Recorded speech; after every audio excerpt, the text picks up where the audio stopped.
দুইজনের কাঁধে দুই হাত দিয়ে শরীরের সবটুকু ভার তাদের উপরে ছেড়ে দিয়ে দুইটা পাকে মাটির সাথে টানতে টানতে মাটির সাথে হেসরাতে হেসরাতে তিনি মিম্বরের কাছে আসলেন, কিন্তু ইমামতি করার মতো শক্তি শরীরে নাই।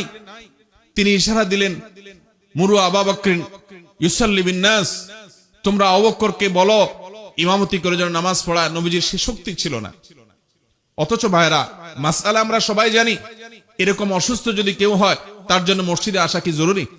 নবী সাল্লাল্লাহু আলাইহি সাল্লাম জিবরিলকে বললেন যে এরা আবার কারা, তাদের কেন এই দুরবস্থা?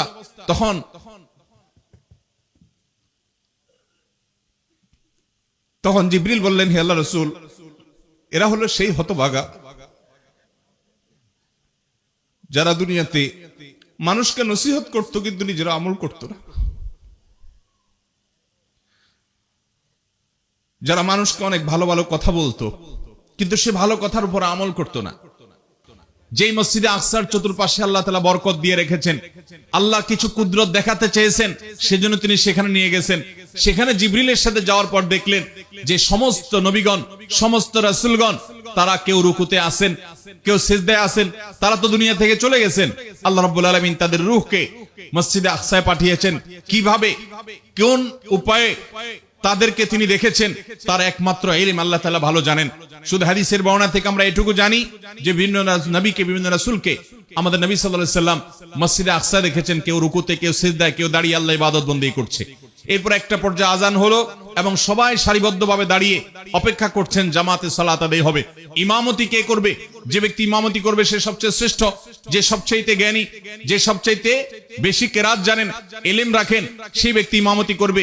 নবী আলাইহিস সালামের হাদিসও আছে, ওয়ালিয়া উম্মুকুম আকরাউকুম আও আলামুকুম, তোমাদের মধ্যে সবচেয়ে বেশি ইলম যারা আছে, সবচেয়ে বেশি কোরআনের জ্ঞান যারা আছে, সেই ইমামতি যেন করে। তো এখন নবীগণ সবাই অপেক্ষা করছেন যে ইমামতি কে করবে। সবাই অপেক্ষমান, কেউ ইমামতি করতে যাচ্ছেন না, কেউ কাউকে সাধছেও না। ঠিক এমন সময় জিবরিল আলাইহিস সালাম আল্লাহর হাবিব সাল্লাল্লাহু আলাইহি সাল্লামকে, আমাদের প্রিয় নবী সাল্লাল্লাহু আলাইহি সাল্লামকে নিয়ে এসে হাজির হলেন এবং তাকে জিবরিল বললেন, আপনি সামনে যান, ইমামতি করেন। তখন আমাদের নবীজির ইমামতিতে, তার নেতৃত্বে সমস্ত নবী রাসূলগণ মসজিদে আকসাতে সালাত আদায় করলেন। আর এইভাবে আল্লাহ রাব্বুল আলামিন প্রমাণ করলেন যে তিনি সাইয়্যিদুল আম্বিয়া ওয়াল মুরসালিন, সকল নবী এবং রাসূলদের শ্রেষ্ঠ এবং সেরা, যার কারণে তাকে দিয়ে আল্লাহ তাআলা সবার ইমামতি করেছেন সাল্লাল্লাহু আলাইহি ওয়াসাল্লাম।